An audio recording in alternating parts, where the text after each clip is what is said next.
एक गधा पेड़ से बंधा था। तभी एक शैतान आया और उसे खोल गया। गधा फिर मचलते हुए खेतों की ओर भाग निकला और खेत में खड़ी फसल को खराब करने लगा। किसान की पत्नी ने यह देखा तो गुस्से में उसने गधे को ही मार डाला। यह देखकर गधे के मालिक को बहुत गुस्सा आया और उसने किसान की पत्नी को गोली मार दी। किसान ने पत्नी की मौत की खबर सुनी तो किसान गुस्से में आ गया और उसने गधे के मालिक को गोली मार दी। गधे के मालिक की पत्नी ने जब पति की मौत की खबर सुनी तो उसने गुस्से में अपने बेटों को किसान का घर चलाने का आदेश दिया। बेटे शाम में गए और किसान का घर जला दिया। दोनों ने मान लिया कि किसान भी घर के साथ जल गया होगा, परंतु ऐसा नहीं हुआ। किसान वापस आया और उसने गधे के मालिक की पत्नी और उसके बेटे तीनों को गोली मार दिया। इसके बाद उसे पछतावा हुआ और उसने शैतान से कहा, यह सब नहीं होना चाहिए था, ऐसा क्यों हुआ?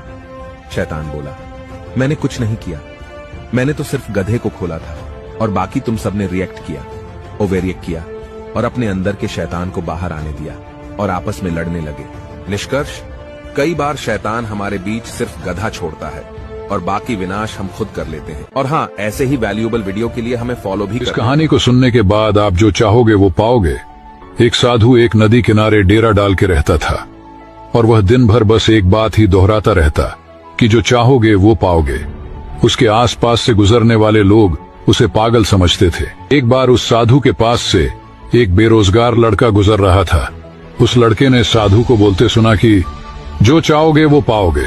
लड़का ये सुनकर साधु के पास गया और उससे पूछा, बाबा जो मैं चाहूंगा क्या वो मुझे मिलेगा? साधु ने कहा, जरूर मिलेगा बेटा, लेकिन तुम चाहते क्या हो? लड़के ने कहा, बाबा मैं एक हीरो का व्यापारी बनना चाहता हूँ, क्या आप मुझे बना सकते हैं? साधु ने कहा, बिल्कुल, मैं तुम्हें एक हीरा और एक मोती देता हूँ, उससे तुम जितने चाहे हीरे मोती कमा सकते हो। सुनकर लड़का खुश हो गया। साधु ने लड़के से अपना एक हाथ आगे करने को कहा। लड़के ने ऐसा ही किया। तब साधु ने उस लड़के के हाथ में अपना हाथ रखा और कहा, यह दुनिया का सबसे अनमोल हीरा है, इसे समय कहते हैं, इसे कभी अपने हाथ से जाने मत देना। साधु ने अपना दूसरा हाथ लड़के के दूसरे हाथ पर रखकर कहा, यह दुनिया का सबसे नायाब मोती है, इसे धैर्य कहते हैं।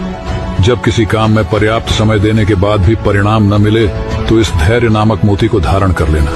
अर्थात समय का सही उपयोग और धैर्य से तुम जीवन में जो चाहोगे वो पाओगे। को फोन किया और कहा कि यह मेरा नया नंबर है, सेव कर लेना। उसने बहुत अच्छा जवाब दिया और मेरी आंखों से आंसू निकल आए। उसने कहा, तेरी आवाज मैंने सेव कर रखी है, नंबर तुम चाहे कितने भी बदल लो, मुझे कोई फर्क नहीं पड़ता, मैं तुझे तेरी आवाज से ही पहचान लूंगा।